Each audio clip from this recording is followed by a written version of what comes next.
Prions ensemble.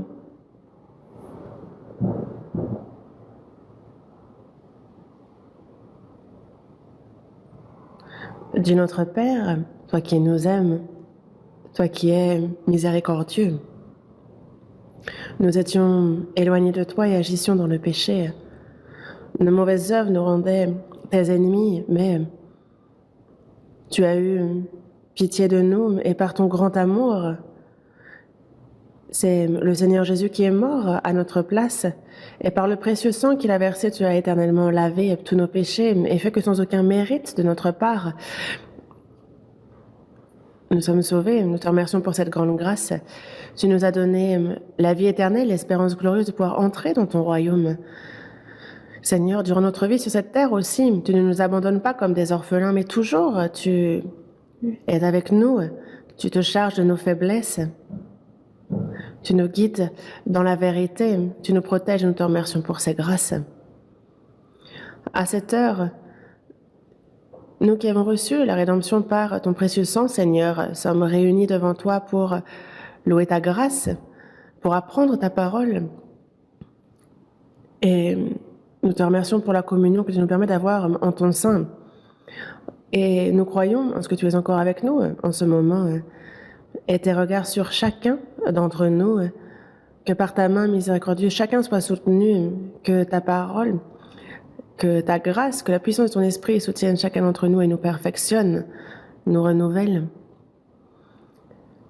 Que nous puissions vivre le reste de notre vie sans être honteux en tant que tes enfants.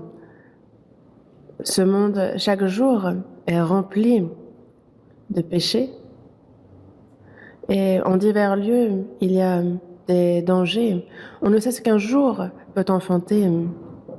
Il y a C'est un monde trouble et noir partout. Et sans ton aide, Seigneur, à tout moment, nous pouvons tomber dans le péché. Seigneur, par ta parole et par ta main puissante, soutiens-nous. Sur cette terre, que le reste de notre vie soit vécu pour ta gloire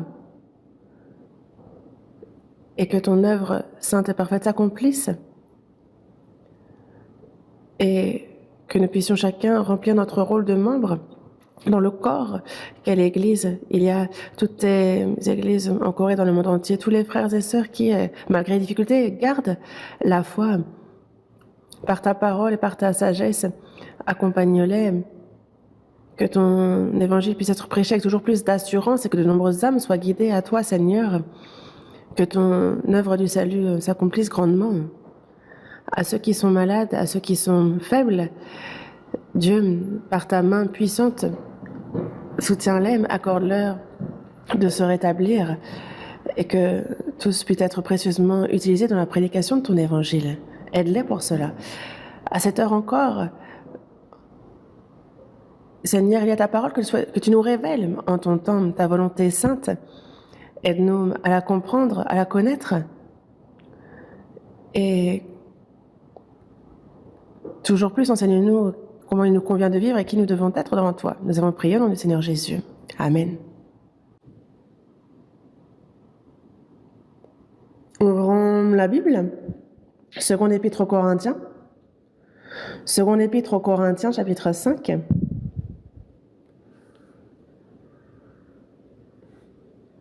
Seconde épître aux Corinthiens, chapitre 5.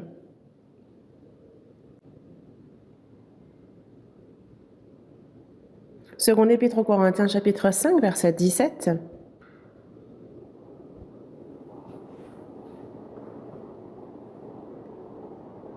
Seconde épître aux Corinthiens, chapitre 5, verset 17. Lisons ce verset ensemble. Si quelqu'un est en Christ, il est une nouvelle créature.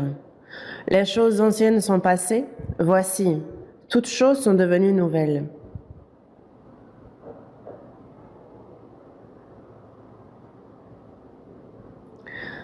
Le dimanche matin,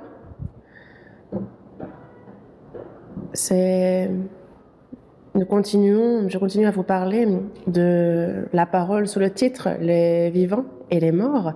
Les sauvés sont les vivants et ceux qui ne sont pas sauvés, ceux qui sont morts pour l'éternité sont donc les morts.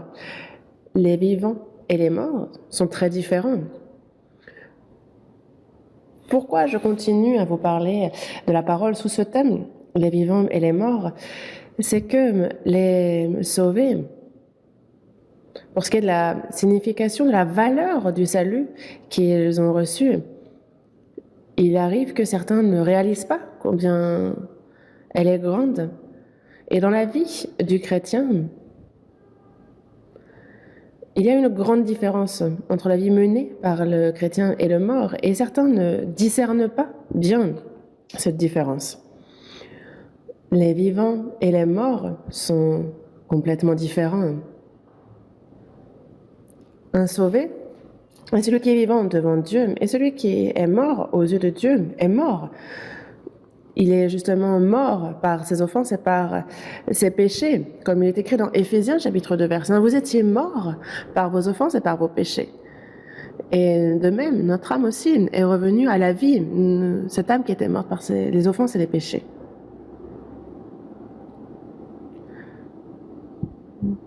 Et il y a donc l'enfer, ce lieu où l'on est éternellement séparé de Dieu si l'on n'est pas sauvé. Un lieu où l'on est puni pour l'éternité, là où passe également Satan, passe aussi son éternité là-bas.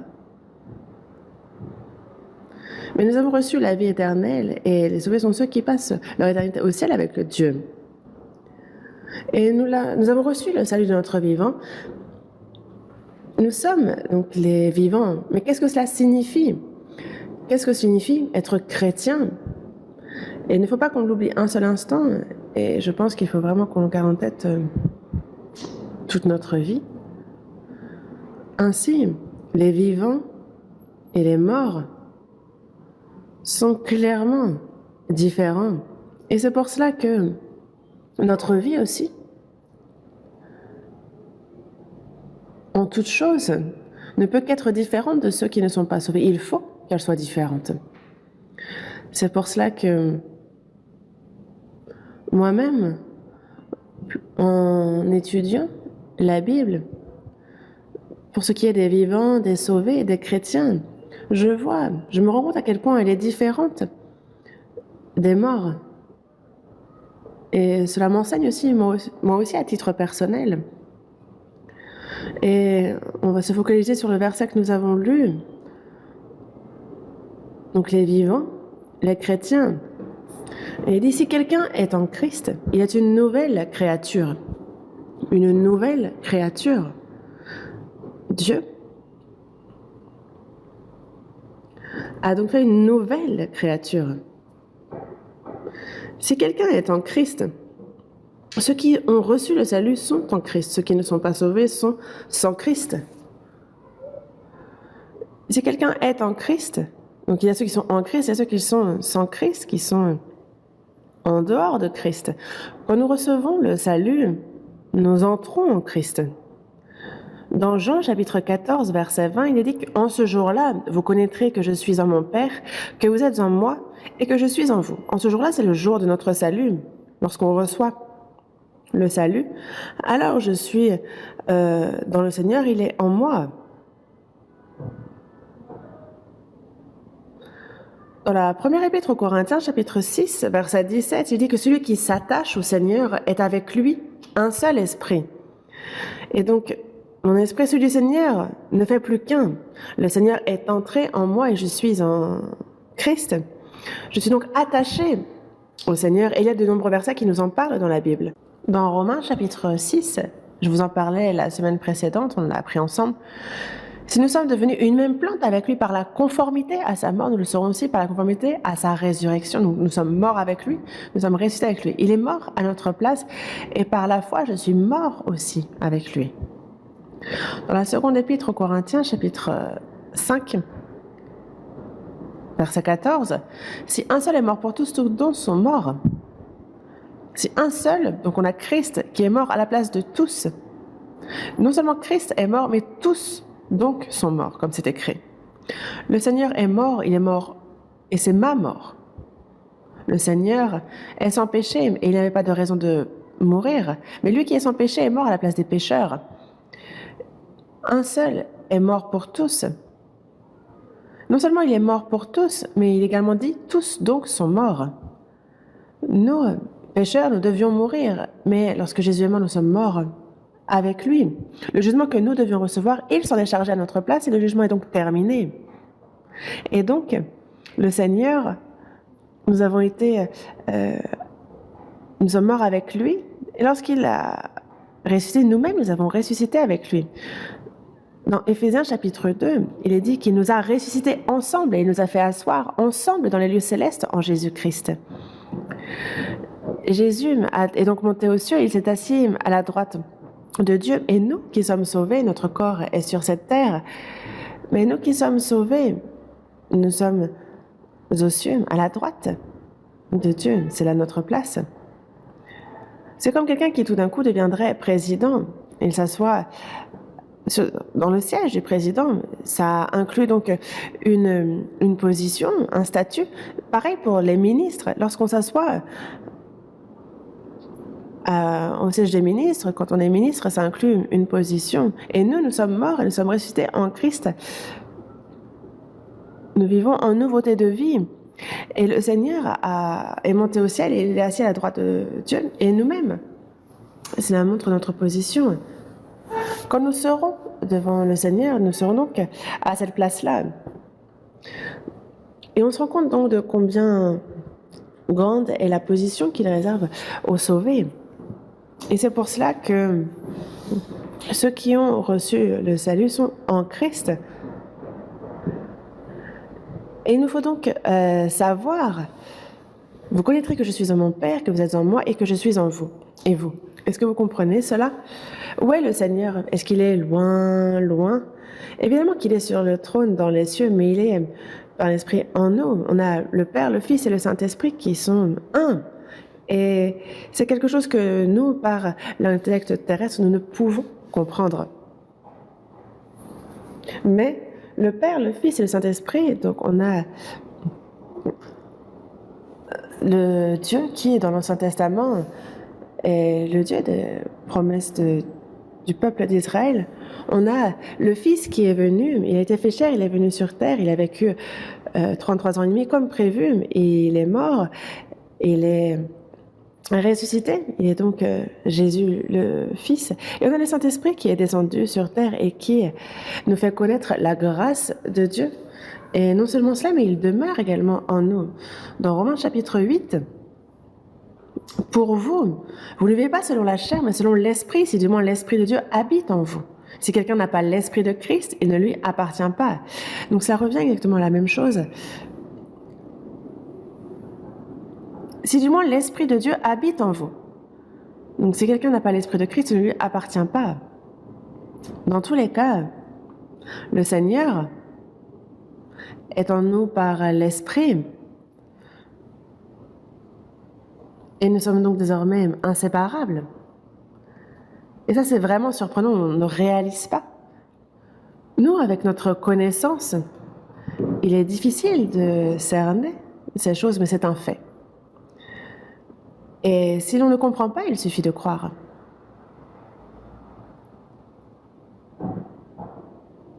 Comment est-ce que le Dieu de l'univers pourrait avoir tout créé comme il l'a fait? Et c'est possible par la puissance de Dieu, il ne suffit d'y croire. Le Seigneur Jésus est mort à notre place, nous qui étions pécheurs, et c'est par amour pour nous. Et même si nous ne comprenons pas, nous croyons en cela. Et de même, nous avons connu l'amour que Dieu a pour nous et nous y avons cru.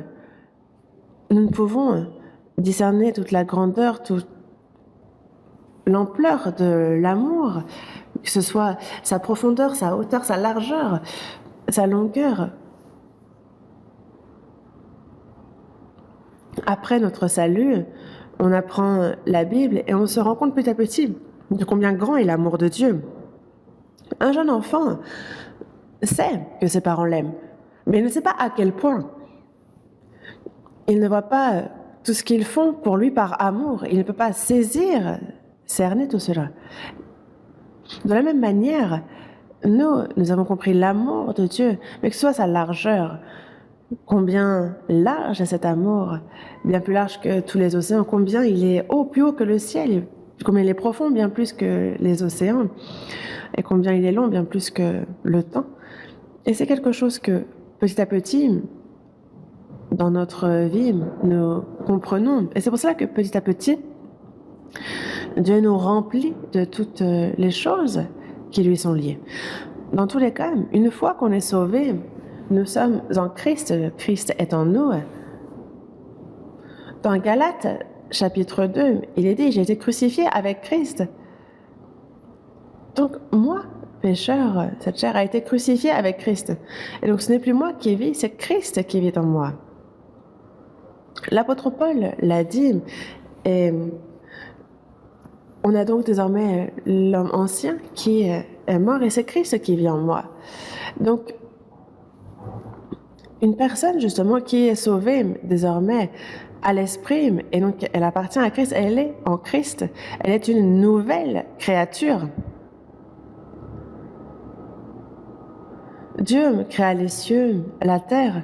Dans la Genèse, on voit qu'au commencement, Dieu créa les cieux et la terre. Il créa l'univers, la planète Terre et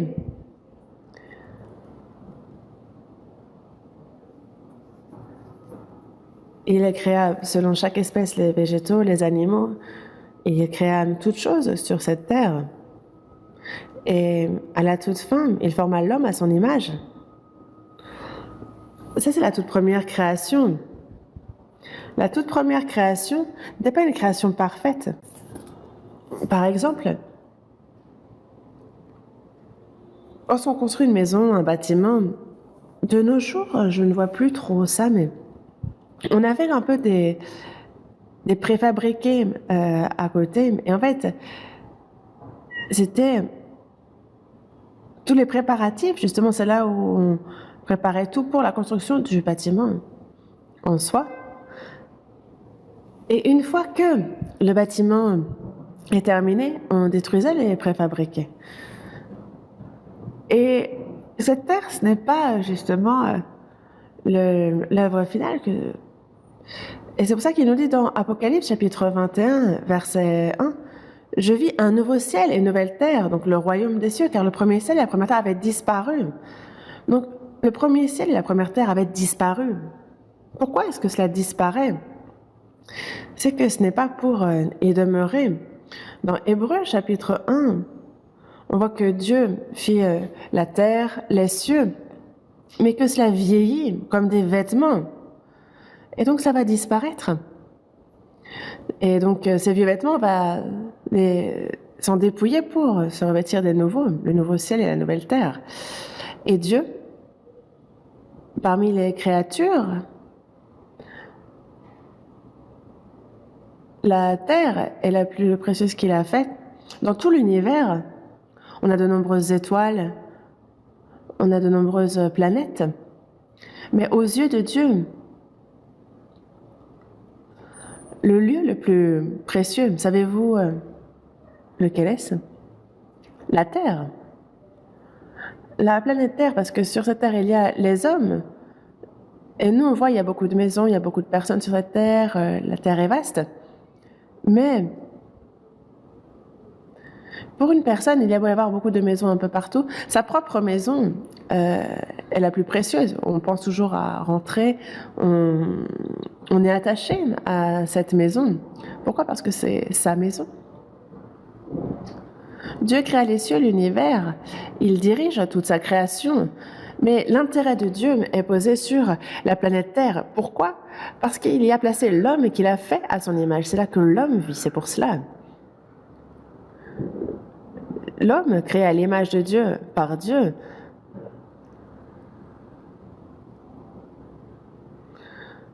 Dans le psaume 49, verset 20, il est bien dit que l'homme qui est en honneur et qui n'a pas d'intelligence est semblable aux bêtes que l'on égorge. L'homme est la créature la plus à l'honneur pour Dieu, parce qu'elle est faite à son image.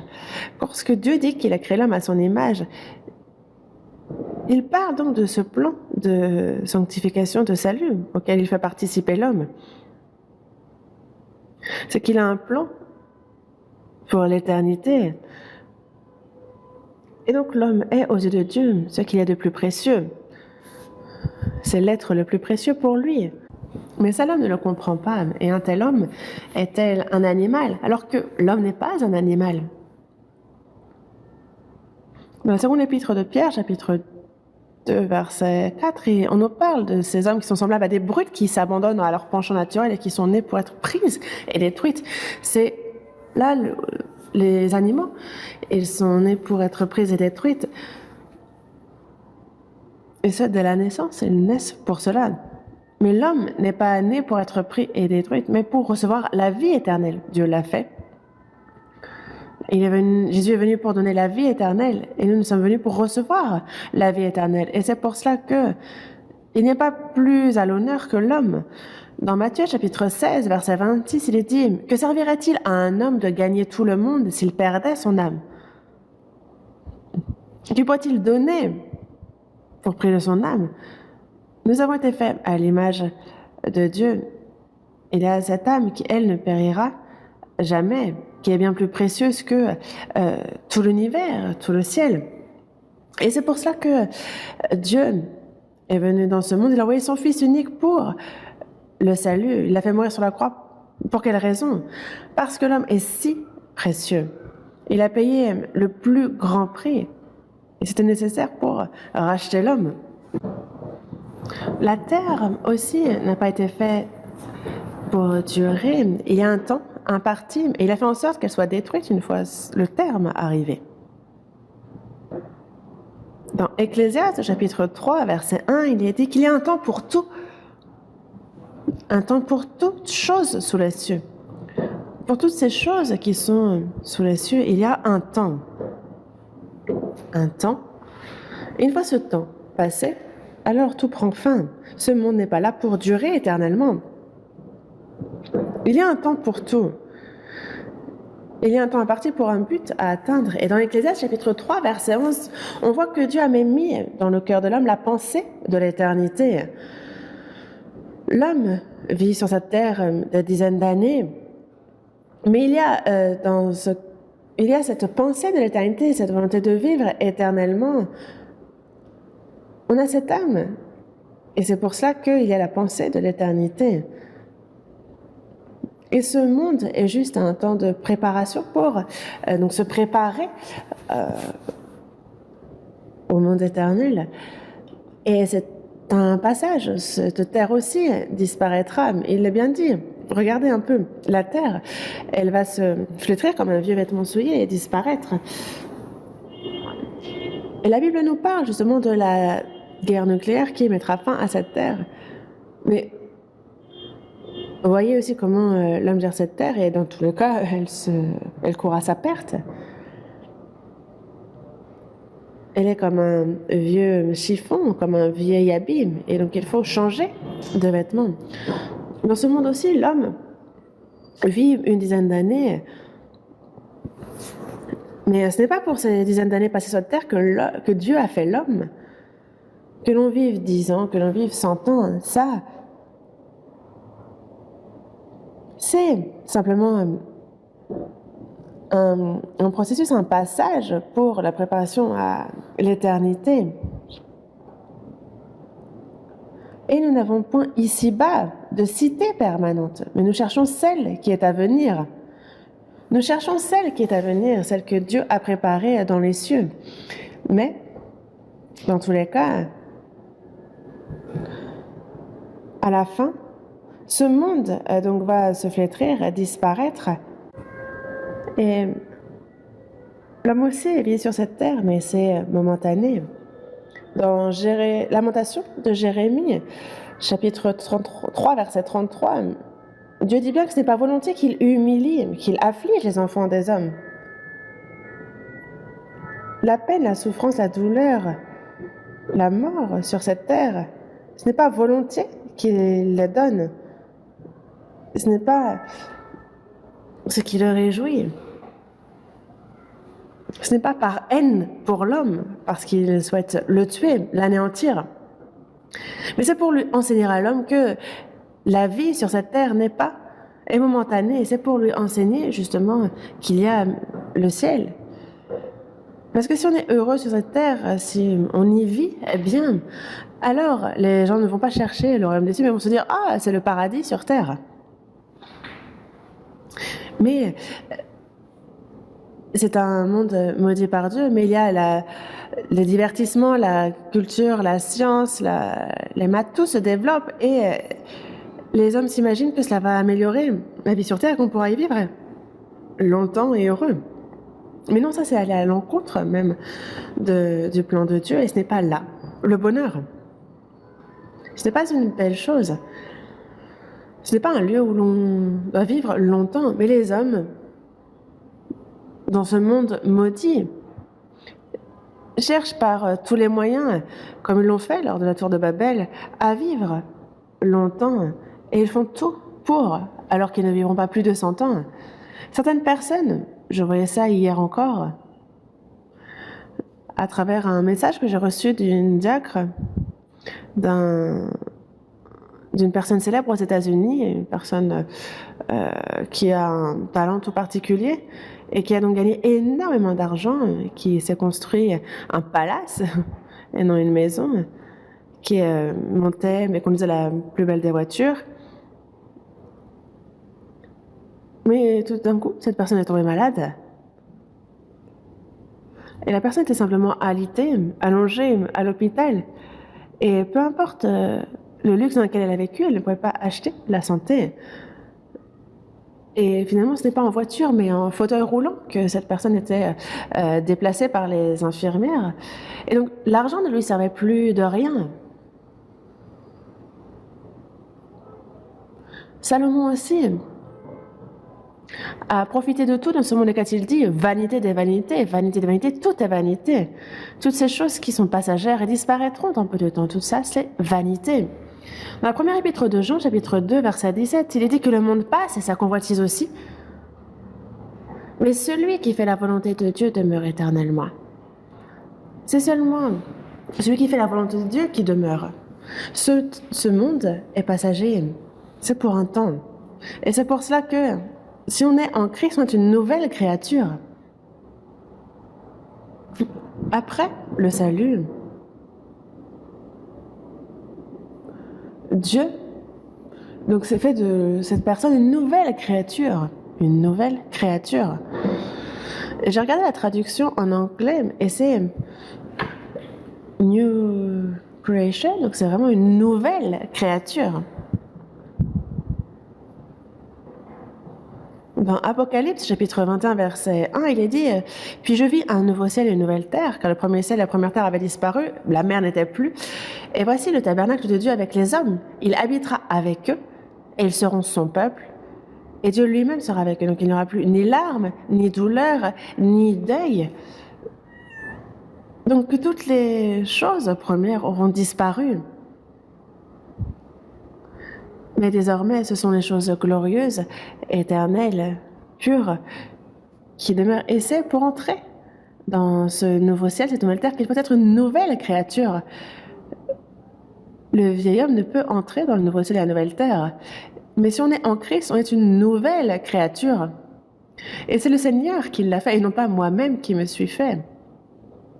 Dans Éphésiens, chapitre 2, verset 10, il dit que nous sommes son ouvrage, ayant été créés en Jésus-Christ pour de bonnes œuvres. Ceux qui ont reçu le salut sont l'ouvrage, un nouvel ouvrage de Dieu, une nouvelle créature. Ce n'est pas justement on a réparé, non, c'est complètement nouveau. Et c'est pour ça que nous sommes une nouvelle créature. Que ce soit nos actions, notre vie qui se réforme ou qui est réparée. Non, toutes les choses anciennes sont passées. L'homme pécheur, l'homme maudit, tout cela est passé. Les choses anciennes sont passées. Voici, toutes choses sont devenues nouvelles. Quand on voit ce verset qui paraît simple, qu'est-ce que vous en pensez? nous sauver, nous sommes une nouvelle créature. Il a fait de moi une nouvelle créature pour qu'on puisse entrer dans le nouveau ciel et la nouvelle terre. C'est Dieu qui a fait les choses ainsi.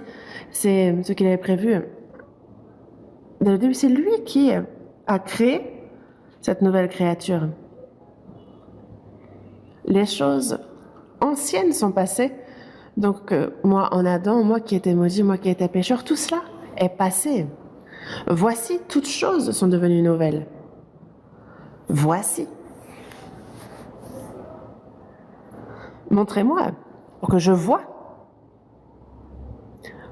Voici, et donc il faut qu'on vive, afin que cela se voie, vivre comme il se doit en tant que sauvé. Voici, qu'on puisse voir. Dieu a fait de nous des nouvelles créatures, et donc désormais, les choses anciennes sont passées. Donc le vieil homme, cet homme maudit, qui devait être jugé, celui-ci est mort et il a ressuscité avec Jésus, et désormais il a la vie éternelle. Il n'y a plus le jugement, la malédiction. Ça, c'est derrière. Désormais, nous sommes une nouvelle créature pour entrer dans le nouveau ciel et la nouvelle terre. Une nouvelle créature. Et moi, quand je vois ces versets, ça me rappelle une chose.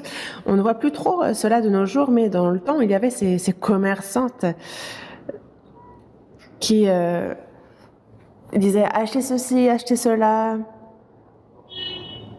On pouvait acheter avec de l'argent, mais plutôt on pouvait apporter des casseroles cassées, ou des choses un peu tordues, ou par exemple des fois ça peut être des choses en verre, des choses qu'on ne pouvait plus utiliser, on le leur apportait.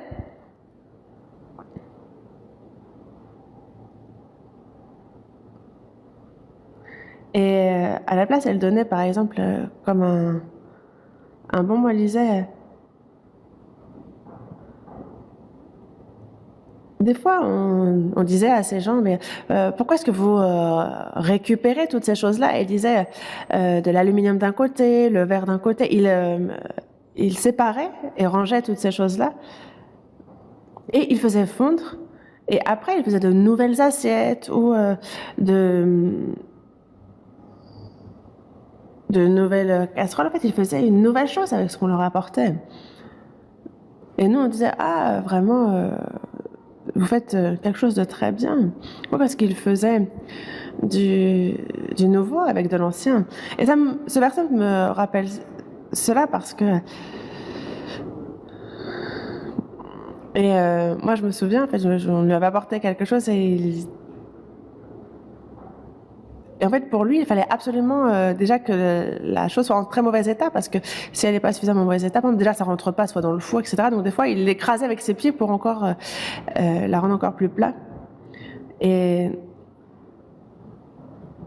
c'est un peu pareil, en fait, pour Dieu. Que l'on soit très méchant, un peu méchant, gentil, peu importe. Si on est pécheur, on entre dans l'enfer. Et par contre, nous, il fait de nous une nouvelle créature et on rentre dans son ciel. Et c'est pour cela que il faut savoir que Dieu a fait de nous une nouvelle créature. Nous sommes une nouvelle créature. Les choses anciennes sont passées. Voici, toutes choses sont devenues nouvelles. Un pécheur est devenu juste. Un enfant du diable est devenu enfant de Dieu. Et celui qui devait aller en enfer entre au ciel. L'homme maudit, comme cette terre, peut entrer dans le nouveau ciel et la nouvelle terre. Est-ce que vous n'êtes pas surpris d'une telle chose? Est-ce que vous avez du mal à y croire? Mais c'est Dieu qui le fait, il nous faut y croire. Car réellement, nous sommes devenus une nouvelle personne. Notre identité même a changé, nous sommes devenus enfants de Dieu. Et ça, c'est un principe même. Une personne sauvée est une nouvelle créature. Ça, il faut déjà donc y croire. Passons à Éphésiens chapitre 4. Éphésiens chapitre 4. Chapitre 4, verset 21. Éphésiens chapitre 4, à partir du verset 21. Si du moins vous l'avez entendu, Et si, conformément à la vérité qui est en Jésus, c'est en lui que vous avez été instruits à vous dépouiller, eu égard à votre vie passée, du vieil homme qui se corrompt par les convoitises trompeuses, à être renouvelé dans l'esprit de votre intelligence et à revêtir l'homme nouveau, créé selon Dieu dans une justice et une sainteté que produit la vérité. Ce verset nous semble un peu différent. Il a dit, on est une nouvelle créature, et là, on nous dit de revêtir l'homme nouveau. En fait, de quoi parle-t-on? On a désormais une nouvelle identité. On est enfant de Dieu, on a reçu la vie éternelle. Celui qui devait aller en enfer va dans le royaume des cieux, il est devenu son peuple, le peuple céleste. L'homme, le vieil homme, les choses anciennes sont passées, on a une nouvelle créature, mais nous avons encore justement cette vieille nature. Une fois que nous venons de recevoir le salut, on aimerait que tout disparaisse, qu'on ait un cœur pur, qu'on ait juste un cœur juste, un cœur saint. Ce serait tellement bien. Mais c'est comme un mendiant qui, soudainement, deviendrait prince parce que le roi l'a pris sous son aile. Et on le lit dans les journaux, il est devenu prince. Mais lui-même a été mendiant et pendant longtemps. Et même dans le palais, s'il trouve des miettes par terre, il va les ramasser, les manger. On lui dit de dormir dans un lit de luxe, mais lui continue à dormir au sol. Et il continue d'être avec des amis mendiants, mais il n'est pas bon de faire ainsi parce que, certes, il a cette nouvelle identité, prince, mais il y a encore toutes ces vieilles habitudes qui demeurent et qui doivent changer de la même manière. Nous sommes devenus enfants de Dieu, nous sommes le peuple du royaume céleste, nous sommes une nouvelle créature, mais il y a encore les vieilles scories. Et ça, on a encore donc justement ce vieux tempérament. Et donc, si du moins vous l'avez entendu ici, conformément à la vérité, donc la vérité qui est en Jésus, Jésus est la vérité. Donc c'est en lui que vous avez été instruits à vous dépouiller. Parce que nous, on l'a entendu, on a été enseignés selon la vérité qui est en Jésus. C'est en lui que vous avez été instruits à vous dépouiller, eu égard à votre vie passée, du vieil homme qui se corrompt par les convoitises trompeuses. Nous encore, nous pouvons être tentés par les choses de ce monde. Ce n'est pas parce que la personne est sauvée que le diable abandonne cette personne. Il ne peut prendre notre salut, mais il peut séduire, il peut tenter cette personne, la faire tomber et faire en sorte que cette personne devienne complètement inutile, qu'elle ne vive pas selon la volonté de Dieu. Le diable peut la tenter constamment. Il y a donc ce vieil homme qui se corrompt par les convoitises trompeuses. Donc il faut se dépouiller de ce vieil homme, de ce vieux caractère.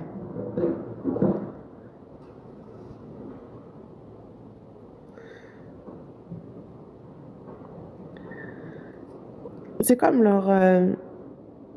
De fait, on a la belle-fille qui donc prépare de nouveaux habits pour le beau-père. Mais le beau-père,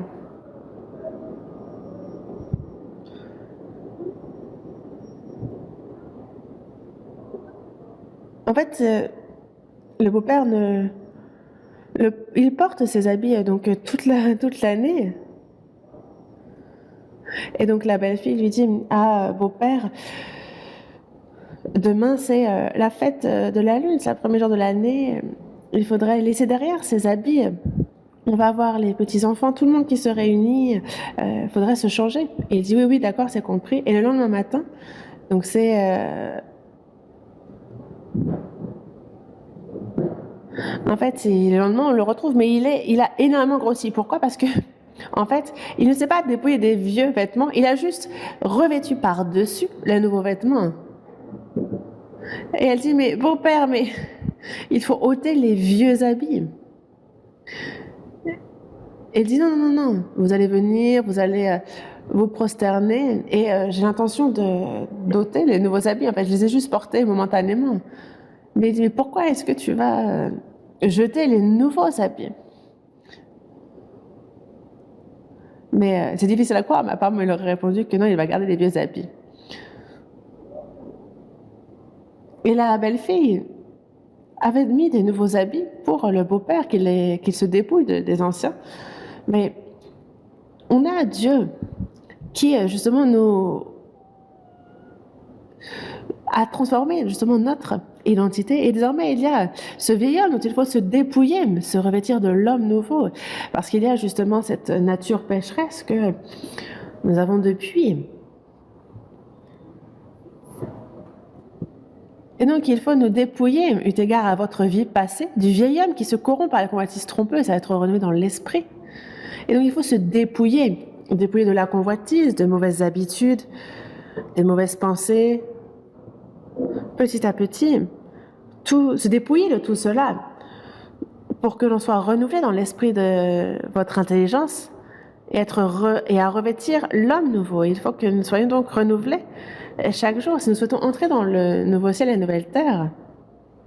C'est comme ce mendiant est devenu prince. Il est encore dans la mendicité par ses actions, mais petit à petit, il est éduqué et il va marcher comme il se doit en tant que prince. Il va changer petit à petit. Et nous étions pécheurs voués à la perdition, mais nous sommes devenus enfants de Dieu. Nous avons pourtant encore cette nature pécheresse, donc on a de l'envie vis-à-vis des uns, on a de la convoitise vis-à-vis des autres, de mauvaises pensées parfois.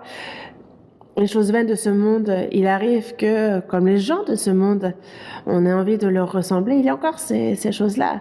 Mais ce sont des choses dont il faut se dépouiller. Se dépouiller,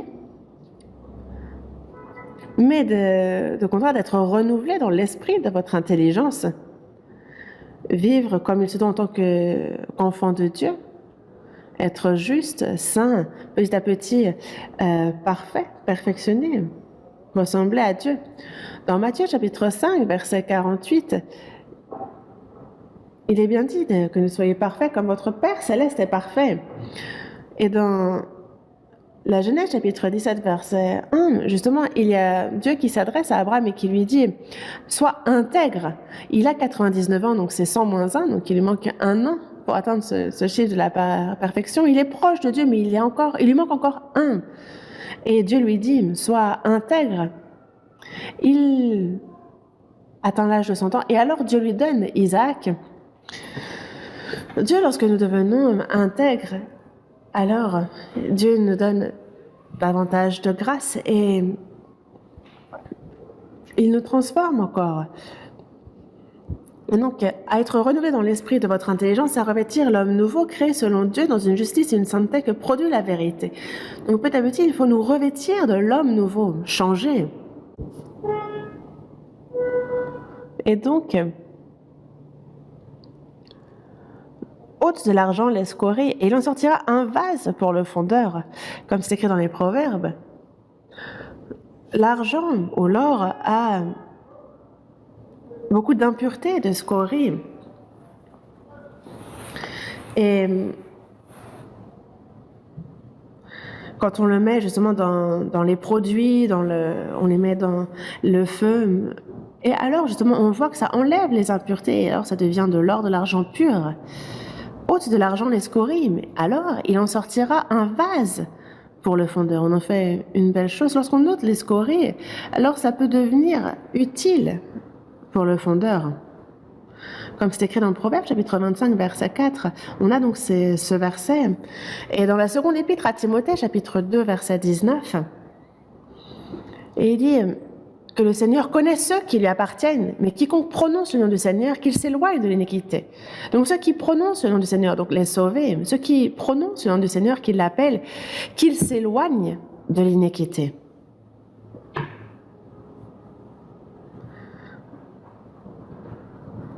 Et lorsque justement alors il sera un vase d'honneur sanctifié, utile à son maître. C'est comme dans une grande maison, il n'y a pas seulement des vases d'or et d'argent, mais il y en a aussi de bois et de terre. C'est que dans une grande maison, il y a différents types de vases. Mais, quelle que soit la matière dont on est fait, si on se conserve pur, alors on pourra être utile pour le Maître, pour le Seigneur. Donc si donc quelqu'un se conserve pur en s'abstenant de ces choses, il sera un vase d'honneur, sanctifié, utile à son Maître, propre à toute bonne œuvre. On peut pas, si on est impur, on ne peut pas être utilisé, même si on est en or, même si on est en argent, même si on est en cristal. Si c'est sale, si c'est taché, alors on ne peut y mettre de la bonne nourriture et on ne peut manger dans ce vase, cette assiette. De nos jours, on peut avoir des assiettes en matière recyclée. La question est plutôt de savoir est-ce que la chose est pure ou non. Dieu n'utilise pas particulièrement ceux qui sont riches, ceux qui ont beaucoup de connaissances, ceux qui sont célèbres dans ce monde. Ce n'est pas particulièrement eux qui l'utilisent, mais ceux qui sont purs. Le saviez-vous? Si donc quelqu'un se conserve pur en s'abstenant de ces choses, il sera un vase d'honneur, sanctifié, utile à son maître, propre à toute bonne œuvre. Il sera donc prêt à être utilisé par son maître. Et c'est pour cela que nous, c'est chaque jour qu'il faut donc se conserver pur. Et comment une telle chose? Dans Jean chapitre 17, verset 17, il est dit « Sanctifie-les par ta vérité, ta parole est la vérité ». C'est par le sang du Seigneur que nos péchés ont été purifiés. Nous avons été lavés éternellement. Et alors, notre cœur et notre vie, c'est par la parole de vérité. On a le Saint-Esprit qui, à travers la parole, petit à petit, change notre pensée, nos actions. Il nous purifie par la parole. Dans Éphésiens chapitre 5, verset 26, il est dit « Afin de la sanctifier par la parole, après l'avoir purifiée par le baptême d'eau ». C'est comme nous, on se lave, on prend une douche le soir ou le matin, on prend des bains. Sans eau, comment pouvoir se purifier, se laver? Donc, sanctifié par la parole. On lit la parole, on la mémorise, on l'écoute. Dans notre cœur et notre vie, on l'observe et alors petit à petit, on se purifie. Mais sans lire la Bible, sans l'écouter, sans la mémoriser, alors qu'on demande sans justement obéir, alors comment est-ce que cette personne pourrait se purifier? Ça lui est impossible. Une personne sauvée, c'est par le Saint-Esprit, à travers la parole, que chaque jour elle est sanctifiée au quotidien. Dans la première épître de Jean, chapitre 3, verset 1, il dit « Voyez quel amour le Père nous a témoigné pour que nous soyons appelés enfants de Dieu, et nous le sommes. Dieu nous a aimés d'un si grand amour pour pardonner nos péchés qu'il a fait de nous ses enfants. » Et ça, c'était l'amour inconditionnel de Dieu. Ce n'est pas que nous ayons fait quoi que ce soit de particulier, non. Il nous a fait appeler ses enfants et nous le sommes. Mais si le monde ne nous connaît pas, c'est qu'il ne l'a pas connu. Mais lorsque cela sera manifesté, nous serons semblables à lui et nous le verrons tel qu'il est. Le Seigneur revient et notre corps aussi sera transformé pour lui ressembler. Nous serons semblables à lui. Notre corps sera transformé aussi. C'est pour ça que dans Philippiens chapitre 3 verset 20, il dit que notre cité à nous est dans les cieux. Et nous attendons aussi donc le Seigneur, le Sauveur. Il transformera notre cœur aussi. Il fera de notre corps un corps divin, bien plus beau que même les anges, un corps glorieux. Et c'est ce qu'il nous dit dans 1 Jean chapitre 3. Mais il dit que quiconque ensuite a cette espérance en lui se purifie comme lui-même est pur. Celui qui a l'espérance de devenir comme le Seigneur, avant de n'être transformé pour lui ressembler, alors lui-même, il se purifie au quotidien. Comment? Par la prière. en lisant la parole, en l'écoutant, en l'apprenant,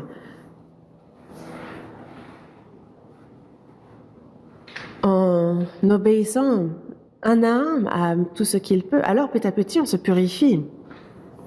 Mais sans lire, sans mémoriser, la personne connaît, certes, mais si elle n'a pas à cœur même d'obéir, alors comment est-ce que cette personne pourrait changer? Elle sera toujours la même. Mais si la personne continue à vivre ainsi, on peut s'interroger, est-ce que vraiment elle a le Seigneur en elle? Est-ce qu'elle est vraiment sauvée? En tout cas, la personne doit s'examiner, car c'est petit à petit. On ne devient pas un ange du jour au lendemain, non. Le salut est instantané, on devient une nouvelle créature immédiatement. Mais pour ce qui est de notre cœur, de notre vie, de notre caractère, c'est quelque chose qui doit changer petit à petit, au quotidien. Et c'est en cela qu'on parle de croissance. C'est comme justement un nouveau-né qui aspire justement à boire le lait. Et nous, ce n'est pas je grandis et je suis sauvé. Non. On a le salut de l'âme qui est instantané. On a ensuite le salut du quotidien, du tempérament qui change petit à petit, jour après jour. Et il y a forcément donc justement ce processus. On ne peut pas juste se réjouir d'avoir été sauvé. Si on a l'espérance certaine d'entrer dans son royaume, alors on a cette espérance et donc on se purifie en lui, comme lui-même est pur. Comme le Père est pur. Et c'est pour ça que dans la première épître de Pierre, chapitre 1, versets 14 et 15, il est bien dit: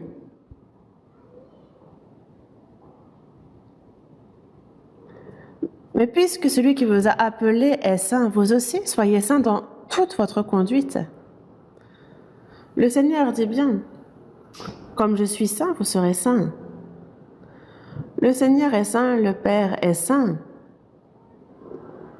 Comme le Père est saint, vous aussi soyez saints. Dans toute votre conduite, nos paroles aussi doivent changer petit à petit. Certaines personnes sont sauvées, mais leur manière de parler ne change absolument pas. Ils insultent, ils disent tout ce qu'ils veulent, ils critiquent, ils parlent.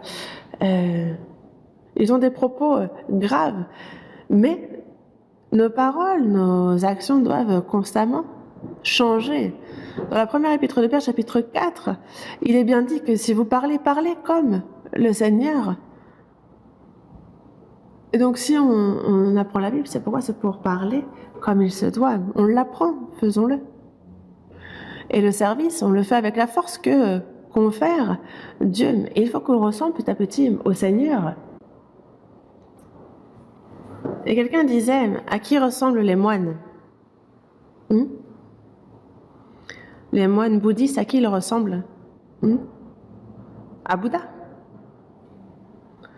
Ils mettent des Bouddhas et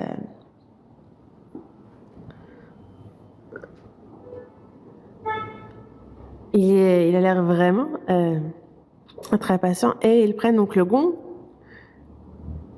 et ils le frappent. Et ils regardent le Bouddha, il lui ressemble de plus en plus.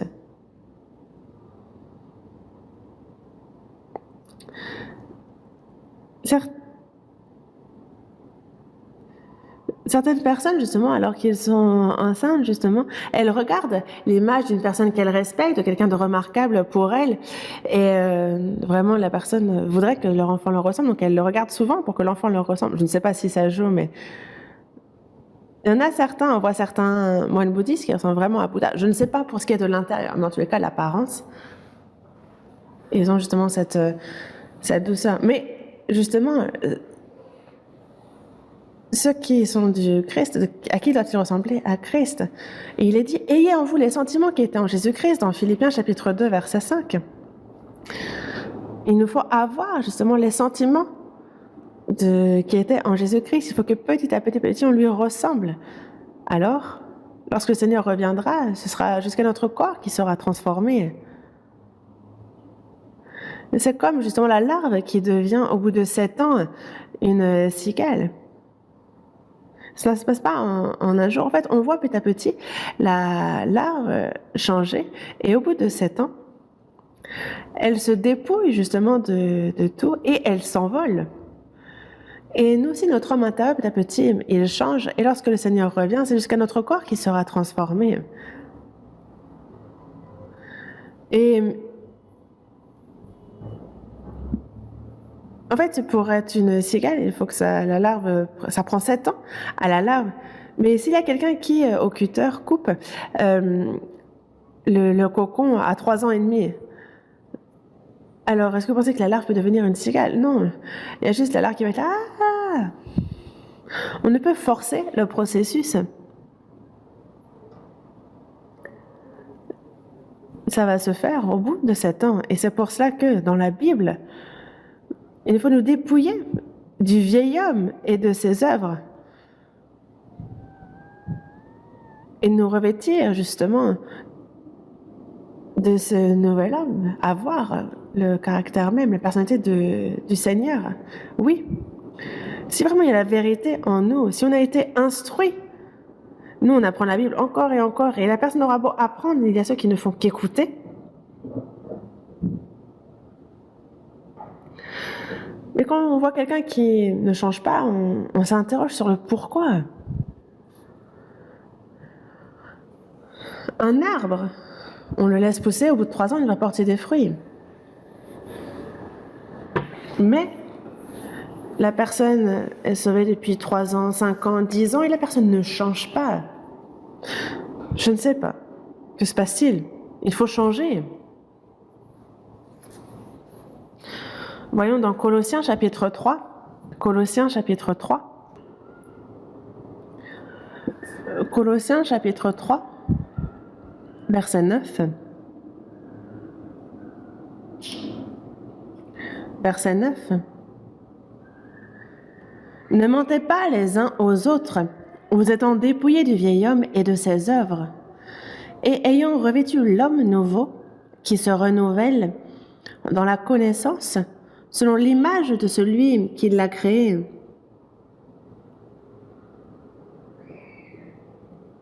Ici,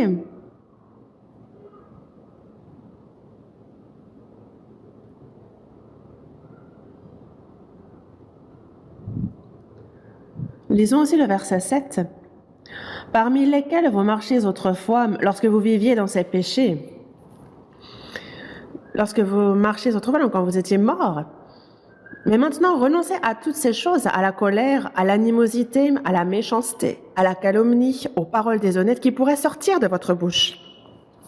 Une personne sauvée, dès qu'un frère ou une sœur fait une erreur, alors la personne va la haïr, vouloir sa mort, ne jamais lui pardonner, la critiquer. Je ne sais pas. C'est bizarre. On ne peut pas agir ainsi.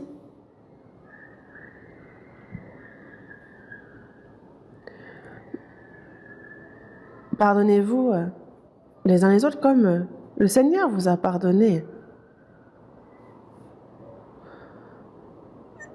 Avoir justement de la miséricorde les uns pour les autres, pardonner comme le Seigneur nous a pardonné.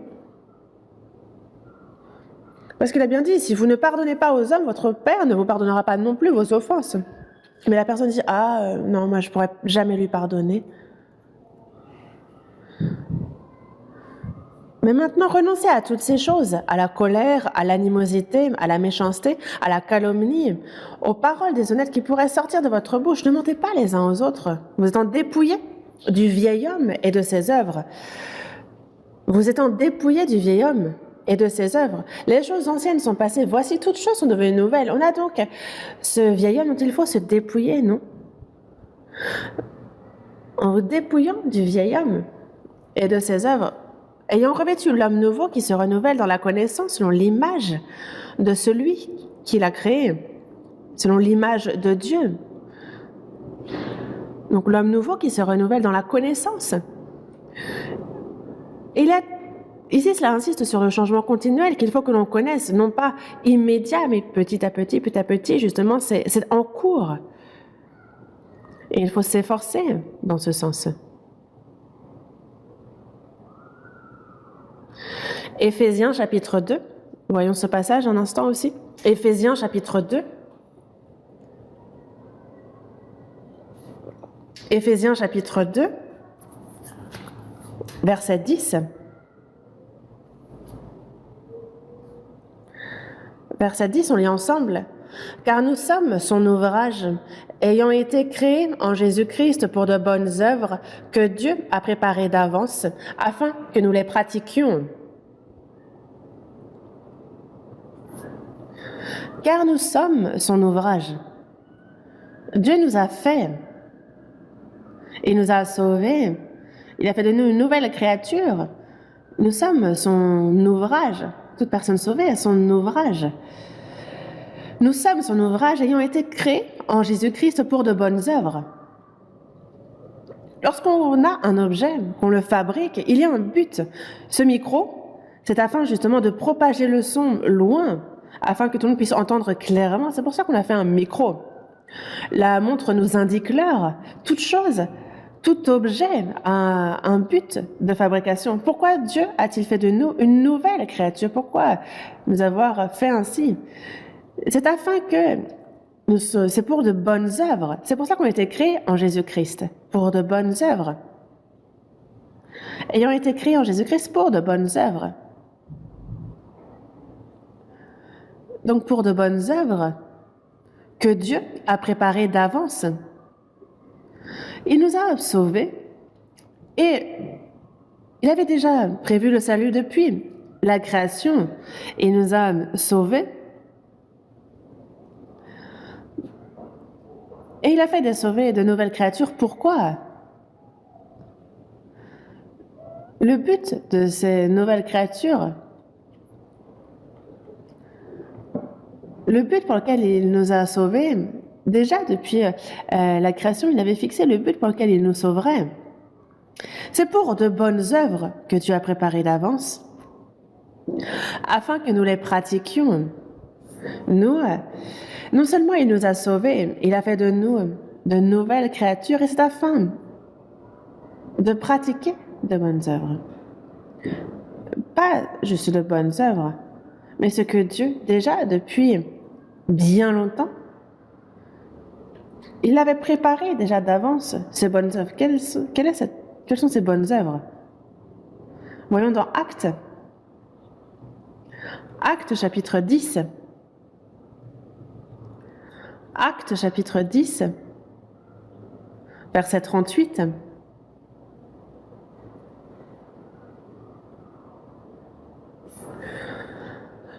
Actes chapitre 10, verset 38. Vous savez comment Dieu a oint du Saint-Esprit et de force Jésus de Nazareth, qui allait de lieu en lieu faisant du bien et guérissant tous ceux qui étaient sous l'empire du diable, car Dieu était avec lui. Ici, on a donc Dieu qui a oint du Saint-Esprit et de force Jésus de Nazareth. Pourquoi Jésus de Nazareth? Nazareth, c'est une ville très pauvre où il n'y a pas grand-chose à voir. C'est un Jésus de Nazareth. Et justement, par exemple, Nathanaël l'a bien dit, mais peut-il venir de Nazareth quelque chose de bon? Et donc, c'est vraiment un lieu qui était méprisé. Donc, quand on disait être de Nazareth, les gens méprisaient ces gens-là.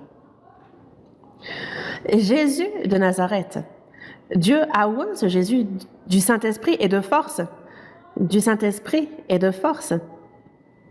Et donc, Dieu a revêtu, il a vraiment oint du Saint-Esprit et de force Jésus de Nazareth qui allait de lieu en lieu faisant du bien. Et Jésus, avant de nous sauver, Dieu lui l'a oint du Saint-Esprit et de force, il allait de lieu en lieu faisant du bien. C'est quoi ce bien? Guérissant tous ceux qui étaient sous l'empire du diable, car Dieu était avec lui. Donc, il y avait ceux qui étaient sous l'empire, qui étaient sous l'emprise du diable.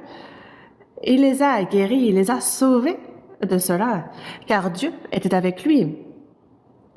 Jésus est venu en homme, il a été oint du Saint-Esprit et de force, il allait de lieu en lieu en Israël.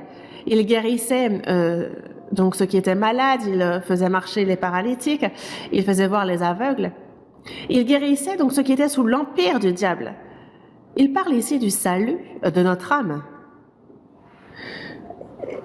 Jésus allait de lieu en lieu et faisait du bien. C'est que Jésus va mourir, ressusciter, et après, à la Pentecôte, l'Esprit va descendre. Et ensuite, l'Évangile sera prêché de Jérusalem, en Judée, dans la Samarie, jusqu'aux extrémités de la terre. Et partout, justement, cela montre à l'avant, justement, cette œuvre qui s'accomplirait pour guérir tous ceux qui sont sous l'empire du diable. Jésus l'a fait, et c'était l'ombre de ce qui arriverait aussi. On a le Saint-Esprit, nous-mêmes, qui est en nous. Et nous qui sommes sauvés, il est aussi en nous. Dans Éphésiens, chapitre 3, verset 20, on nous parle justement de celui qui peut faire, par la puissance qui agit en nous, infiniment, au-delà de tout ce que nous demandons ou pensons. Donc à celui qui peut faire par la puissance qui agit en nous infiniment au-delà de tout ce que nous demandons ou pensons.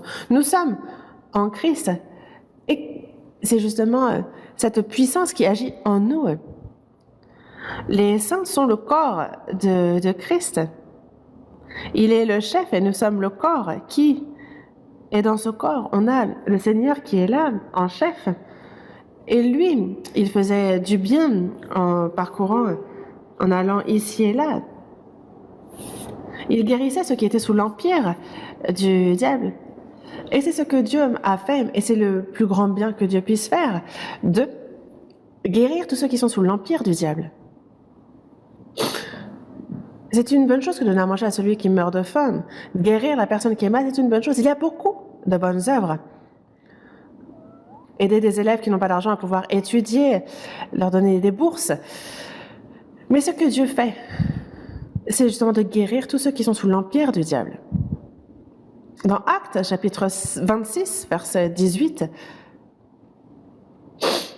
c'est pour qu'ils passent de la puissance de Satan à Dieu. Eux qui sont sous l'emprise du diable, qu'ils retournent à Dieu. Il n'y a pas de meilleure œuvre que de sauver les âmes qui vont en enfer pour qu'elles aillent au ciel. Et cette bonne œuvre, c'est l'œuvre qu'il accomplit. Il nous a sauvés, il a fait de nous de nouvelles créatures, mais dans quel but? Afin que petit à petit, notre homme intérieur ressemble à Christ. Alors, on a le Saint-Esprit qui, à travers nous, comme il a agi dans Jésus, mais il va aussi accomplir à travers nous les bonnes œuvres.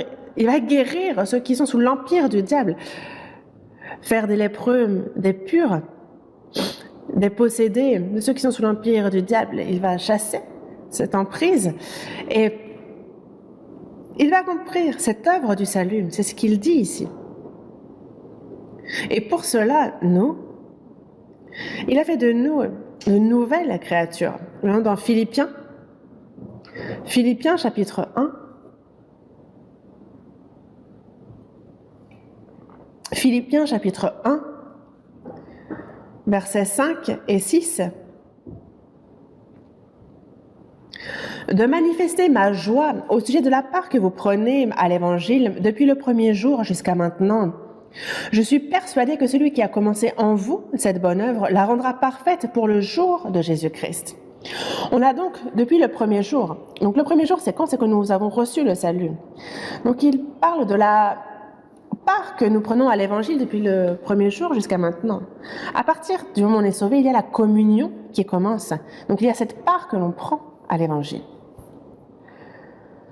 Dans la première épître aux Corinthiens, chapitre 1, verset 9, il est dit que Dieu est fidèle, lui qui vous a appelé à la communion de son Fils, Jésus-Christ notre Seigneur.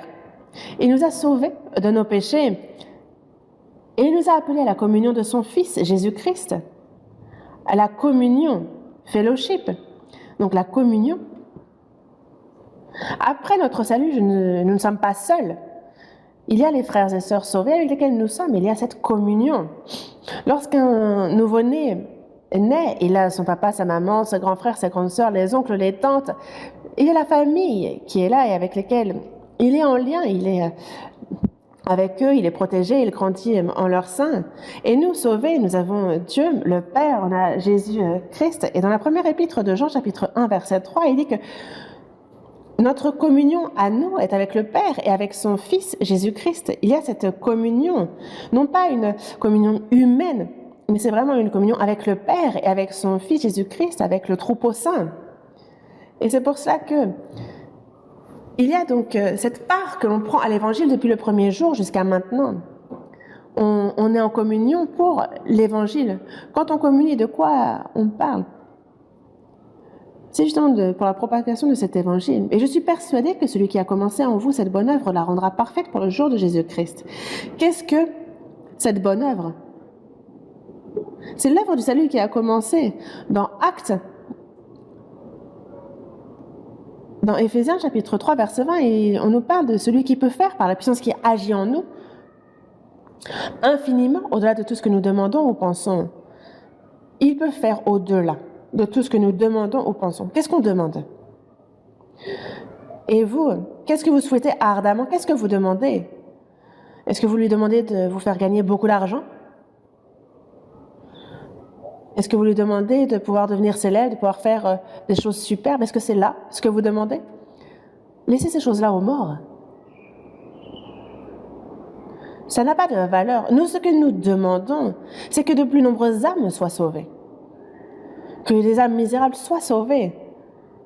Jésus, mort sur la croix, a versé son précieux sang, il nous a ainsi sauvés, mais il y a ceux qui ne le savent pas encore.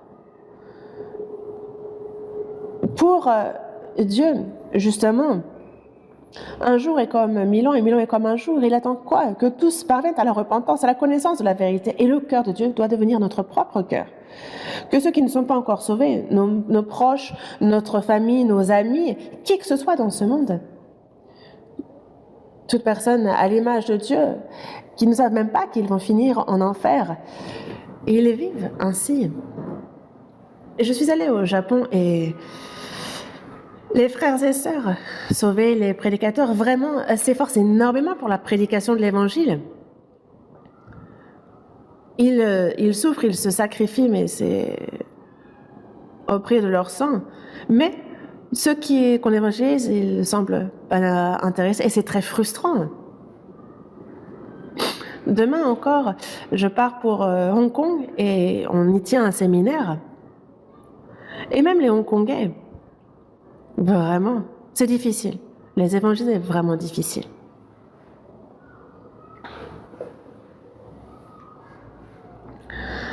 Parce que les choses visibles sont flamboyantes. Et ce qui est, soi-disant, croient en Christ, ils vont ici, là, ils vous regardent où est-ce qu'il y a des choses qui sont bonnes à manger. Et ils sont complètement désintéressés du salut des âmes. Ça les intéresse très peu. Et pourtant, malgré cela, pour le salut d'une âme, parce que cette âme est bien plus précieuse que tous les cieux, alors nous ne pouvons que continuer jusqu'au bout. C'est là le sentiment de Christ. Un jour comme 1000 ans comme un jour. Et nous avons donc ce désir ardent, ce vœu. Et nous, il y a ce que nous demandons, ce que nous pensons, et celui qui peut faire par la puissance qui est en nous, infiniment au-delà de tout cela. Et vous voyez toute l'énergie que cela demande d'évangéliser une âme.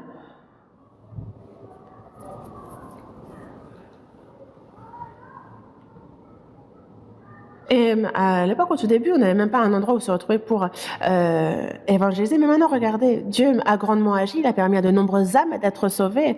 Nous avons à peu près 700 prédicateurs. Et c'est dans plus de 82 pays qu'il y a plus de milliers d'églises seulement à l'étranger. Dieu permet que de nombreuses âmes soient sauvées. Et il fait au-delà de tout ce que nous demandons ou pensons. Et justement, c'est lui qui a commencé cette bonne œuvre et il la continue jusqu'à ce qu'elle soit parfaite. Et ça, c'est ce que le Seigneur fait.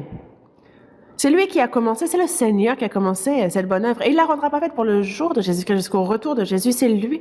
Je suis persuadée que le Seigneur va continuer cette œuvre.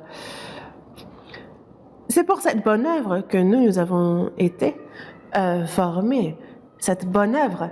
Il nous a sauvés et il l'avait prévu avant la création. Et cette bonne œuvre aussi, il l'avait prévue avant la création. Et c'est pour cela qu'il nous a formés. Et lorsqu'une personne sauvée ne change pas, il est difficile aux autres d'être sauvés. Une personne sauvée, si elle a toujours sa convoitise vis-à-vis du monde, si comme les gens de ce monde, elle vit alors les gens qu'elle évangélise, qu'est-ce qu'ils vont dire? Ben, toi, continue à croire, mais laisse-moi.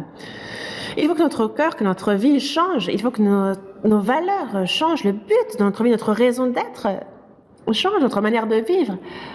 Alors, nous pouvons témoigner justement que ce en quoi nous croyons, c'est la vérité. Parce qu'on peut très bien parler s'il n'y a pas de changement dans notre vie. Alors, ceux qui écoutent se disent « Waouh, qu'est-ce qu'il parle bien ?» Mais c'est un mensonge. Un mensonge, c'est quoi? C'est là quand la personne dit quelque chose, mais que ça ne correspond pas à la réalité. Jésus est la vérité elle-même. Il a bien dit « Je suis le chemin, je suis la vérité et la vie. » Il est celui qui nous guide. Nous, on témoigne de la vérité, on témoigne de la vie.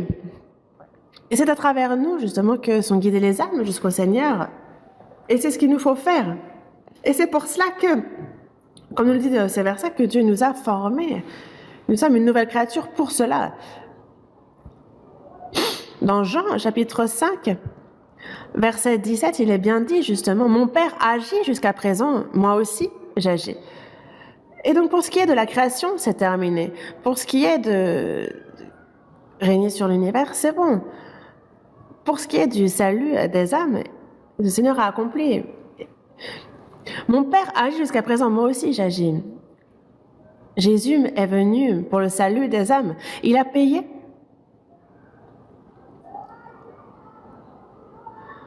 Le prix, c'est Jésus qui s'est chargé du jugement que nous devions recevoir. Il n'y avait pas de salut autrement. Et c'est donc pour accomplir l'œuvre du salut que Jésus est mort sur la croix et qu'il a ressuscité. Ensuite, Jésus,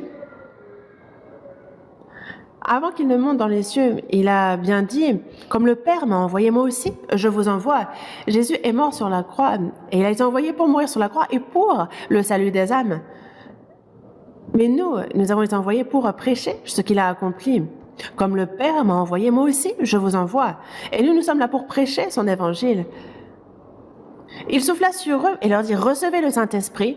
Ceux à qui vous pardonnerez les péchés, ils leur seront pardonnés. Et à ceux à qui vous les retiendrez, ils leur seront retenus.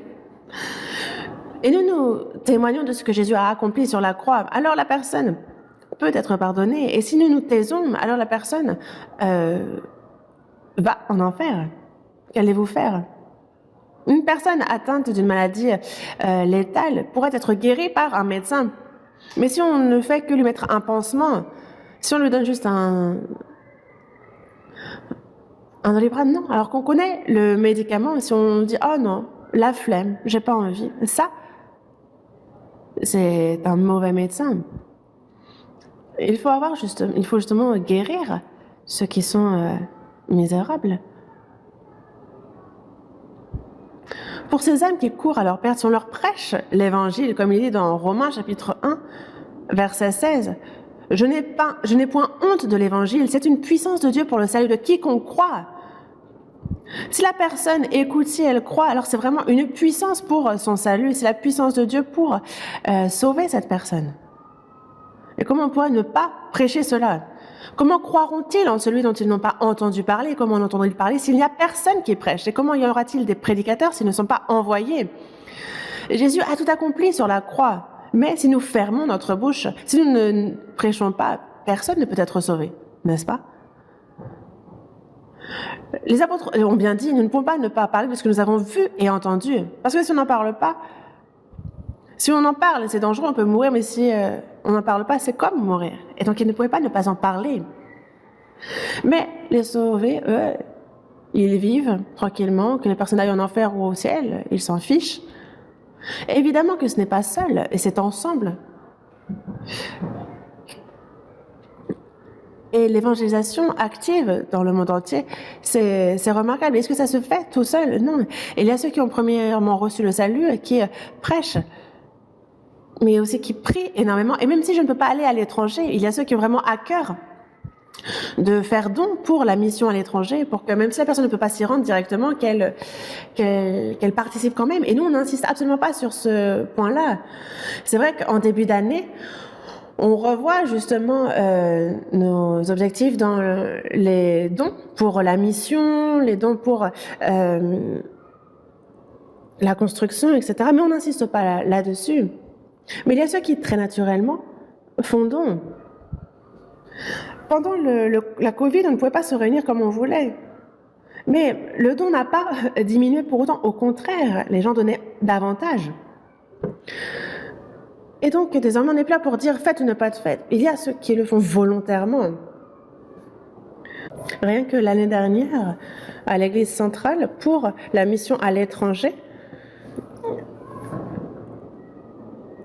il y a 17 milliards de won qui sont sortis. On ne sait pas combien donne, qui donne combien, mais moi-même, je n'ai jamais vu...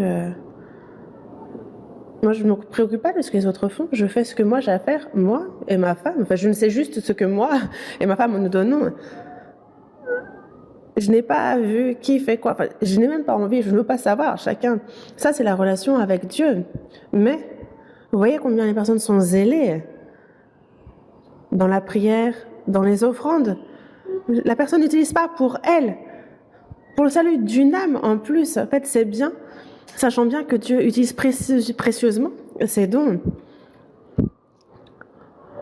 Sachant bien que nos efforts ne sont pas vains. Et sans ce sacrifice-là, est-ce que vous pensez que cela se fait tout seul? Moi, je remercie vraiment pour la chose suivante, c'est qu'il y a les frères et sœurs qui prient, qui se sacrifient précieusement pour le Seigneur. Et il y a ces offrandes pour l'étranger. Il y a de nombreuses âmes qui sont sauvées à travers cela. Et ce n'est pas vain, il y a le Seigneur qui agit à l'étranger aussi. Dans Luc chapitre 16, verset 9, il est dit « Faites-vous des amis avec les richesses injustes pour qu'ils vous reçoivent dans les tabernacles éternels quand elles viendront à vous manquer. » Les richesses de ce monde.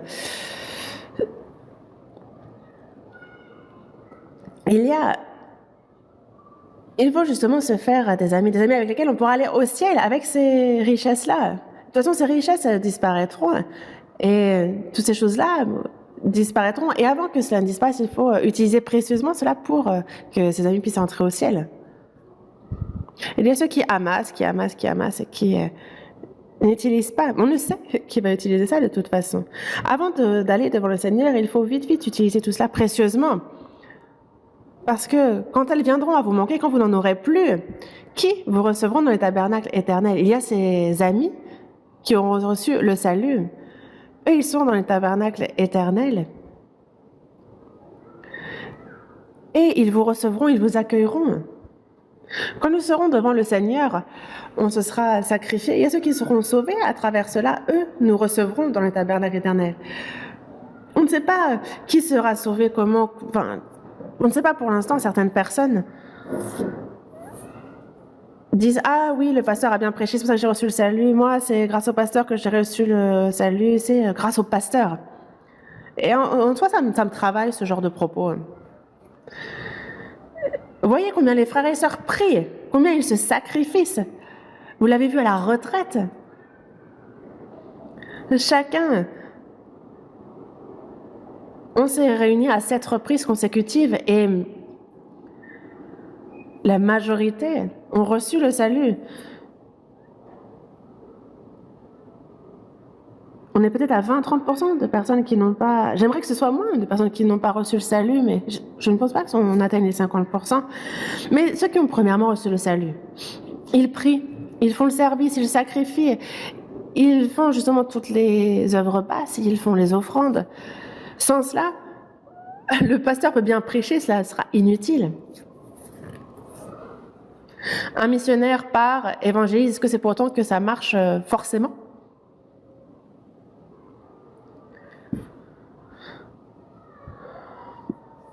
Regardez les militaires qui, sur le front, combattent l'ennemi. Ils sont sur le front, mais c'est parce que à l'arrière, justement, il y a tous ceux qui fournissent les munitions, tous ceux qui donne tout le nécessaire pour les soldats afin qu'ils puissent combattre. Parce que sans cela, la guerre ne peut être gagnée et tout le monde mourrait sur le champ. Et il y a ceux qui évangélisent sur le front, mais il y a ceux qui sont plus à l'arrière, qui prient, qui se sacrifient. On ne sait pas maintenant qui fait ceci, qui fait cela. On dit tel pasteur. Peut-être que certains pensent que le prédicateur prêche bien et donc c'est pour ça que les gens sont sauvés. Non, mais on saura justement tous ceux qui ont prié, tous ceux qui se sont sacrifiés, tous ceux qui... En fait, on s'accueillera, on se recevra les uns les autres. Le Seigneur le sait et nous saurons comme il sait. Et ça, c'est pour cette bonne œuvre que Dieu nous a sauvés. Dans Luc, chapitre 6, verset 19, et toute la foule cherchait à toucher Jésus parce qu'une force sortait de lui et les guérissait tous. Dès qu'il y avait Jésus qui sortait, tout le monde cherchait à le toucher. Pourquoi? Parce que dès qu'on le touche, il y a une force qui sortait de lui et qui guérissait tout le monde. Quelle que soit la maladie, il suffisait de toucher Jésus pour guérir. Et cette force qui sortait de lui, d'où vient-elle? Jésus parle et les morts reviennent à la vie, les impurs deviennent purs, la personne qui touche en cachette est purifiée. Mais cette force désormais est en nous. Elle agit en nous. Et il y a sa puissance qui agit en nous pour que cette bonne œuvre s'accomplisse. Et nous, il faut qu'on fasse notre maximum pour cette œuvre. Et c'est pour cela que Dieu a fait de nous de nouvelles créatures. Et c'est le but, l'un des buts les plus précieux pour lesquels il nous a sauvés. Et Jésus a dit à une certaine personne, suis-moi. Et la personne lui dit, je vais te suivre, mais il y a mon père qui est décédé et je reviendrai après les funérailles. Et que lui a dit Jésus? Dans Luc, chapitre 1, verset 60, il lui dit bien, laisse les morts ensevelir leurs morts, et toi, va, annonce le royaume de Dieu. Laisse les morts ensevelir leurs morts. Qu'est-ce que cela veut dire? Donc, les morts sont morts. Les morts qui est spirituel, laisse-les enterrer les morts charnels. Toi, tu es vivant, tu es revenu à la vie, donc va annoncer le royaume de Dieu. Mais les gens de ce monde sont morts, ils sont vivants charnellement, mais donc ils peuvent faire des choses, mais nous sommes vivants. Il y a ce que les morts font et ce que nous devons faire. Et pour ce qui est du salut, les morts ne peuvent rien faire concernant cela. Est-ce que... Si vous regardez la télévision de nos jours, on voit des pasteurs célèbres qui parlent très bien, mais on ne peut pas recevoir le salut avec ce qu'ils disent. Ils ne parlent pas de naître de nouveau, ils ne parlent pas de comment recevoir le salut. Ils parlent seulement de venir et que tout le monde peut être accueilli. Non. Si ce n'est pas par la puissance de Dieu qui agit à travers nous, il n'y a rien de possible concernant le salut. Mais il y a cette bonne œuvre que Dieu accomplit par sa grande puissance et il le fait à travers nous. Et il ne faut pas oublier que c'est pour cela qu'il a fait de nous de nouvelles créatures. Et il faut que nous soyons chacun précieusement utilisés pour son œuvre. Parce que nous sommes revenus à la vie. Et il y a ce que les vivants ont à faire est différent des morts. Laissons les morts faire ce que les morts doivent faire, mais nous sommes revenus à la vie. Et donc nous prêchons. Va annoncer le royaume de Dieu. Et donc sachez que nous, c'est différent ce qu'on a à faire. Prions. De notre Père, toi qui es miséricordieux. Dieu, nous étions éloignés de toi et agissions dans le péché. Par nos péchés et nos iniquités, nous étions morts par nos offenses, mais tu as eu pitié de nous. Tu nous as redonné la vie pour que l'on prêche ton évangile. Et Seigneur, merci pour la grande œuvre que tu as accomplie. Nous sommes une nouvelle créature en Christ. Tu as fait de nous de nouvelles créatures et par ta puissance, tu permets à de nombreux âmes d'être sauvés. Merci à travers notre vie et notre cœur, qu'il soit renouvelé et que nous abandonnions tout ce qui est du vieil homme, que l'on s'en dépouille et que chaque jour, au quotidien, nous soyons renouvelés et aptes à être utilisés par toi. Guide-nous et aide-nous à changer pour que ce que tu souhaites que ta grande œuvre s'accomplisse à travers nous. Utilise chacun d'entre nous selon ta volonté et précieusement. Ton Église en Corée, dans le monde entier, à ton évangile qui est prêché jusqu'aux extrémités de la terre, Seigneur, que ton œuvre de salut s'accomplisse toujours plus grandement et nous te prions pour cela. Seigneur, que chacun d'entre nous soit fortifié par la puissance de ta parole. Nous avons prié au nom du Seigneur Jésus. Amen.